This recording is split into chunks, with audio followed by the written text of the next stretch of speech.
Ya estamos de vuelta en 8 Magazine Soria y ahora lo que vamos a hacer es descubrir nuestra provincia desde lo más profundo. Como tiene por nombre esta sección, nos adentramos en Soria desde las entrañas y lo hacemos muy bien acompañados. Ángel Lorenzo, muy buenas tardes. Hola, buenas tardes, Lucía. Hoy lo que vamos a descubrir es distintos sistemas de prensado de la uva, distintos sistemas de hacer el vino, que esto es algo que tú has descubierto a lo largo de los años, a lo largo de zascandilear, como estábamos hablando por la provincia. Fíjate, en realidad es que vamos a llegar a lo que es la bodega grande de Albalate, pero previamente hay que explicar esto que has comentado tú, los diferentes sistemas de extracción del vino o el mosto que se pueden producir. En Soria estamos acostumbrados al sistema que hay en la Ribera del Duero, que es con una barra y un contrapeso, pero también hay otros sitios en los que ese sistema es más primitivo, que es el sistema de tina. Entonces, por eso tenemos que hacer una pequeña introducción, porque la bodega de Albalate se basaba en el sistema de tina. Alguien que sea de la zona del Burgo, de San Esteban, lo que es la Ribera del Duero, cuando vea esto dirá, ¿pero qué dice este hombre? No tiene ni idea. No tiene ni idea. Y es que hay diferentes sistemas. ¿Y tú esto cómo lo has descubierto? ¿Con el paso de los años? ¿Con alguna visita? Pues primero porque, como antes comentábamos, algunos somos zascandiles, ¿no?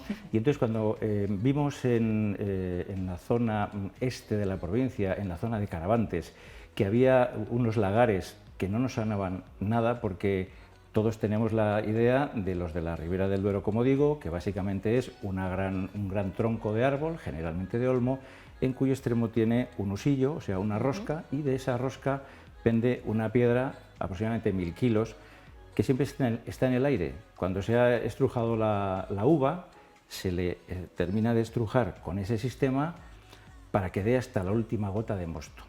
Entonces, la diferencia entre uno y otro, y me extiendo un poquito, pero solo un poquito, es que con ese que estamos viendo en la tele, con ese sistema de la Ribera del Duero, lo que se obtiene es mosto. El mosto se lleva a la bodega y ahí fermenta. Fin del capítulo. El siguiente sistema, el más primitivo, el de la tina. La tina es un recipiente que está cubierto por unas tablas que no ajustan, se pisa encima de las tablas la uva y cuando han soltado el mosto, lo que queda de pisarlo se mete otra vez en el mismo recipiente y fermenta el mosto con el orujo y con los rampojos. Los rampojos, que es lo que nos queda cuando quitamos Cuando nos comemos un racimo de uvas y hemos acabado con las uvas, lo que queda son los rampojos. Era un problema, siempre ha sido un problema, por eso se inventaron posteriormente máquinas para quitarlos antes de prensar, pero bueno, lo que es el sistema tradicional, en las tinas se fermentaba el vino con los rampojos y con el orujo. Cuando ya había fermentado en la tina, insisto en la tina, entre 3 y 4 semanas, es decir, ya era vino, se sacaba y se llevaba a las bodegas. Este segundo tipo de tina es el que tenemos en la bodega de Albalate, en las dos bodegas de Albalate, una que es más pequeña y otra que es enorme. Las vamos a visitar ahora a través de 2 vídeos, porque tú has estado en ellas y nos lo vas a mostrar, pero quiero insistir un poquito porque, por ejemplo, la fisonomía de los lagares es muy característica. Sí. Hay paredes que tienen distinto grosor, que tienen distinto tamaño. Sí, fíjate, estamos hablando de los lagares típicos de la Ribera del Duero y es muy curioso porque no sé si sacaremos alguna foto, uno de los hastiales, es decir, la parte de la pared donde hace así una especie de tejadillo a 2 aguas, sale por encima del resto del tejado. Y es que eso es un muro que está preparado para que sea un contrapeso de la enorme presión que hace la viga en el interior cuando está funcionando. Ahí tenemos una fotografía. Ese muro de la derecha, que si lo colocáramos hacia arriba, diríamos aquí con 2 campanas y tenemos una ermita, ¿no? No, pues todo ese grosor de muro es para hacer de contrapeso a la tensión que está haciendo dentro la viga con el contrapeso. Fíjate qué curiosidad, es que todo esto luego nosotros lo vemos y si no nos cuentas tú estas cosas o no te conocemos a nadie que nos lo cuente, no entendemos estas explicaciones. Sí, porque fíjate, una cosa muy curiosa, como estamos viendo, como digo, en las fotografías, es que en cuanto vemos esa forma de tejado, sabemos que es un lagar. Y alguien dirá, jo, este tío, qué listo es. No, es que ya lo he visto antes. Ya lo he visto antes. Claro. Veíamos uno de adobe, Sí. Este en concreto es de piedra, me parece. Sí, este es de piedra, este es de langa y tiene una cosa muy curiosa también, que luego hay una foto que está dentro. Estos sistemas podían tener un problema y es que la viga grandísima, generalmente de olmo, que va de lado a lado, yo creo que se ponía la viga a la vez que se hacía el edificio, pero podía darse el caso que se rompiera. Entonces, ¿qué pasa? Porque es que no sale por ninguna de las puertas. Había algunos casos, y he encontrado uno en Langa, en el que a la hora de hacer el edificio hacían como una especie de marco de madera para, aunque puede parecer sorprendente... Ahí lo estamos viendo, fíjate. Sí, ahí estamos viendo... Nos salía la viga, nos salía el contrapeso. Claro, esa viga, meter una nueva, cuando eso se ha roto, es imposible de una manera normal, por la puerta, ¿no? Entonces había un sistema que era que había que romper una pared. Entonces, claro, romper una pared afecta a la estructura. Bueno, pues a ver si vemos la foto. Es de un lagar de Langa. Hay un entramado de madera en uno de los hastiales, en el que no tiene el contrapeso, ese es. Si nos damos cuenta, ese entramado de la izquierda no sirve para nada. El de la derecha es la puerta, ¿no? ¿Qué misión tenía? Tiro todas las piedras que hay entre el entramado, la estructura no sufre porque está preparado con el dintel y las jambas, tiro todas las piedras, sacar el olmo viejo no es mucho problema porque se puede sacar a cachos, pero meter el nuevo tiene que ser de esa manera, ¿no? Por esa pared. Luego, con ese material, que estamos hablando de piedras y barro, no cuesta mucho hacer la pared cuando ya tienes todos los soportes preparados. Es una curiosidad de esos lagares. Vamos a hablar también, mencionabas antes los tornillos, la especie de rosca que tenían estos contrapesos, que también tiene su miga. Pues sí, porque es una especie de mecanización de los sistemas tradicionales. Este sistema tampoco es tan viejo, ¿eh? Bueno, los romanos ya lo tenían algo parecido, pero bueno, en nuestras latitudes es no especialmente viejo, ¿no? Entonces, claro, cuando te pones a pensar cómo se obtenía esa rosca, bueno, pues la rosca de lo que es el tornillo, pues es muy fácil. Yo siempre le digo cuando me toca que explicarlo, pues coges una cuerda gorda, empiezas a dar vueltas y marcas entre las cuerdas y te va dando la rosca. Después coges con una escofina, con aparatos cortantes y le vas haciendo la rosca, la del tornillo. Pero la de la tuerca, no sé todavía cómo se hacía, porque son piezas bastante grandes y o eran unos artesanos muy habilidosos, porque tenían que trabajar a distancia, o tenían algún sistema de torno para hacer esas roscas interiores, ¿no? Siempre queda algo por descubrir. Luego es verdad que la rosca macho y la rosca hembra tienen sentidos diferentes. Bueno, pero tienen que encajar, ¿no? Una va dentro de otra y gracias a ese sistema es como se puede apretar, tanto en este caso que estamos viendo, que eso es del sistema de tinas, ahí eso sería para apretar el orujo, como en el sistema de contrapeso, que solamente hay un tornillo, que es el que sujeta el contrapeso de piedra.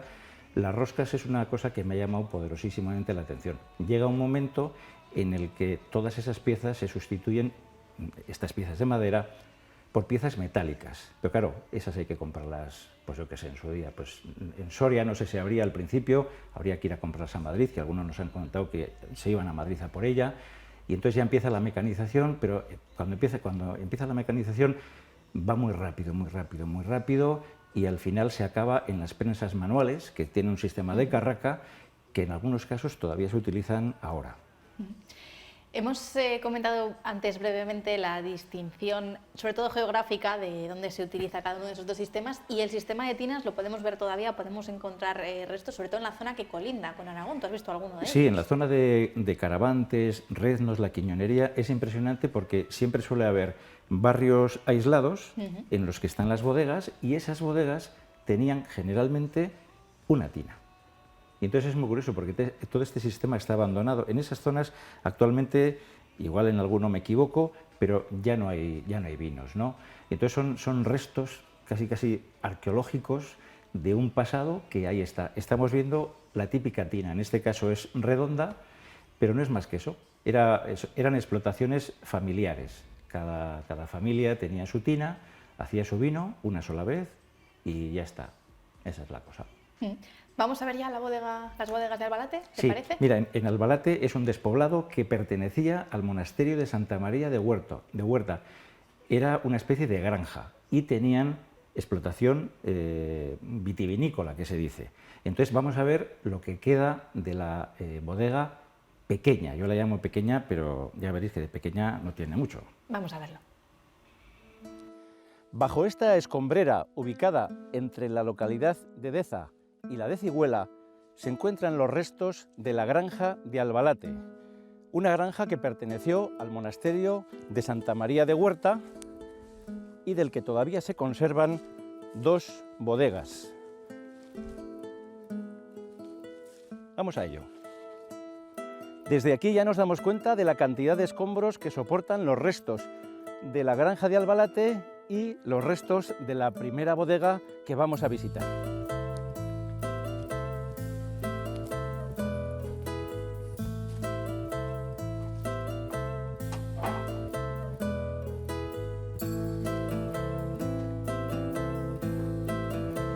Vemos que se trata de una nave única, recta, que está protegida con 6 arcos fajones. Entre arco y arco no hay ninguna obra de fábrica, de piedra ni de sillería, sino que aguanta la tierra natural. Al final vemos un pequeño túnel, seguramente una ampliación que se pretendió hacer, pero que no fue a más. Vamos avanzando por la bodega y vemos un poco en detalle la composición de los arcos fajones. Son de piedra de sillería, aparejados con cal y en unas bases un poquito trabajadas, pero tampoco mucho. Al final de la bodega vemos un pasadizo que posiblemente fuera o el acceso a la bodega desde arriba o un inicio de ampliación de la misma. Al final termina en un derrubio.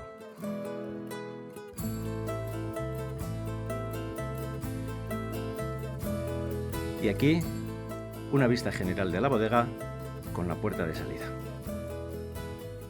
Ángel, decíamos que esta es la bodega pequeña, pero es verdad que de pequeña tiene poco. A mí lo que más me ha llamado la atención son esos arcos apuntados que sustentan toda la bodega. Esto no suele ser lo más habitual, No, por lo menos lo que estamos acostumbrados. Generalmente las bodegas que estamos acostumbrados a ver pues son un agujero en la tierra. Lo que pasa es que a veces se caen, pero esta gente que sabía mucho y que era muy lista, lo que hacía era poner esos arcos de refuerzo, que son apuntados, alguien diría góticos, bueno, vamos a dejarlo en apuntados. Pero entre arco y arco no hay, como he dicho en el vídeo, no hay una obra de fábrica, ni de piedras, ni de argamasa, no, es simplemente el terreno natural que ellos consideraron que era suficientemente resistente y hasta hoy les ha funcionado esa presunción. Prueba de ello es que la seguimos teniendo ahí en pie. ¿Vamos a ver la grande? Venga, vamos a ello. Vamos a por ella. Estamos delante del edificio que protege la entrada a la bodega grande de Albalate. Vamos a su interior, donde podemos observar cosas muy interesantes. Ya en el interior del edificio arruinado podemos ver a mi izquierda un enorme paredón que lo que hace es ocultar las 2 tinas que estarían detrás de él, ahora mismo están colmatadas de escombros, y que era donde el vino maduraba hasta que ya se convertía en tal. En la parte de mi derecha tenemos un espacio en donde estaban las prensas en las que una vez que el vino se había escurrido de las tinas se aprovechaba para sacarles a esos orujos la cantidad mayor de vino que se pudiera. Vamos al interior de la bodega.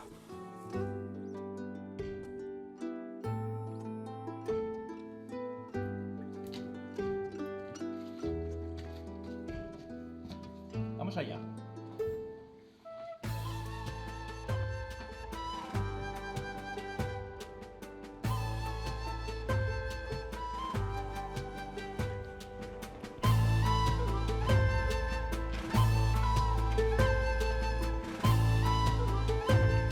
Ya estamos en el interior de la cueva grande de Albalate. A mi derecha vemos una pequeña tina donde también se maceraba el vino hasta que fermentaba, y a mi izquierda un pequeño plano inclinado donde a través de un túnel nos lleva a diferentes estancias de la misma bodega. A mis espaldas los primeros 30 metros en línea recta de la bodega grande de Albalate.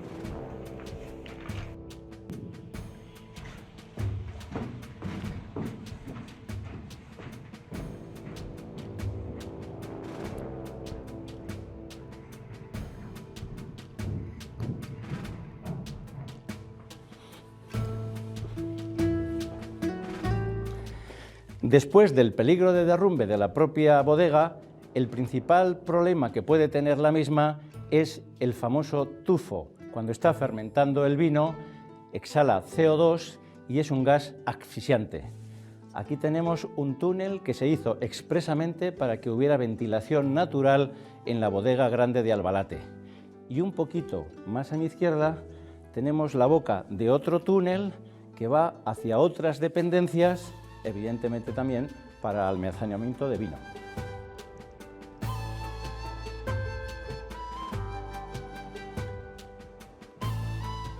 Hemos llegado al lugar más alejado de la entrada y desde aquí volvemos otra vez a la boca, aprovechando el terreno y con más túneles en la bodega.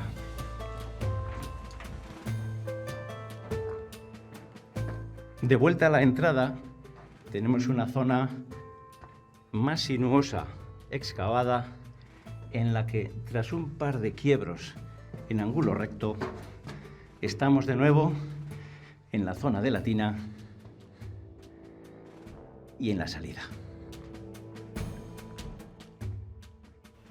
Ángel, qué maravilla.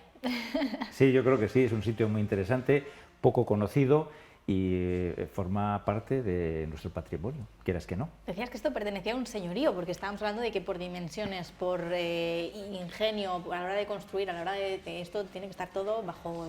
Sí, pero fíjate, era un señorío de Abadengo. Antes he dicho que pertenecía al monasterio de Santa María de Huerta y ahora tenemos un concepto, lo dije en otra ocasión también en este programa, de lo que son los obispos y el clero muy diferente a lo que hace unos cuantos años era. Eran a todos los efectos pues señores que mandaban en un territorio, entonces esto era su territorio sobre el que tenían bueno, pues todos los derechos, ¿no? Y entonces claro, esta gente tenía dinero, tenía posibles, tenían organización, que es muy importante, y entonces claro, las explotaciones agrícolas pues funcionaban muy bien precisamente por la organización que tenían. Nos has traído un mapa del siglo XVII, lo estamos viendo por aquí. Sí. ¿Qué es esto? Bueno, el mapa no es del siglo XVII porque el mapa es muy reciente, porque bueno, lo hicimos Maribel y yo unos días antes de hacerla. Lo que simulamos con él. Claro, pero básicamente lo que nos está indicando es lo que hemos visto, pero en una visión en la que la tenemos en conjunto. El edificio que vemos a la derecha, ese edificio rectangular, tiene en el extremo de la derecha la puerta y, según entramos a la izquierda, tiene las dos tinas, que son enormes. Y luego la zona de la derecha es donde habría unas prensas, como también he comentado anteriormente, para al orujo, una vez que había fermentado, extraerle todo el vino, y una vez que estaba el vino en las cántaras o en los toneles, se dejaba reposar en el interior de la bodega, que vemos que tenía un montón de superficie para poder dejar los diferentes, sobre todo toneles y tinajas. Fíjate que se ve perfectamente todo ese pasillo largo y recto por el que te hemos visto adentrarte. Sí. Ángel Lorenzo, siempre es un placer descubrir las entrañas de Soria contigo y con Maribel. Gracias por traernos hasta aquí este trocito de nuestra provincia y te esperamos pronto. Aquí pues en el nada, plato. Lucía, muchísimas gracias. Es un placer y nos vemos próximamente. Y a ustedes les vemos también enseguida, a la vuelta de la publicidad. Continuamos enseguida.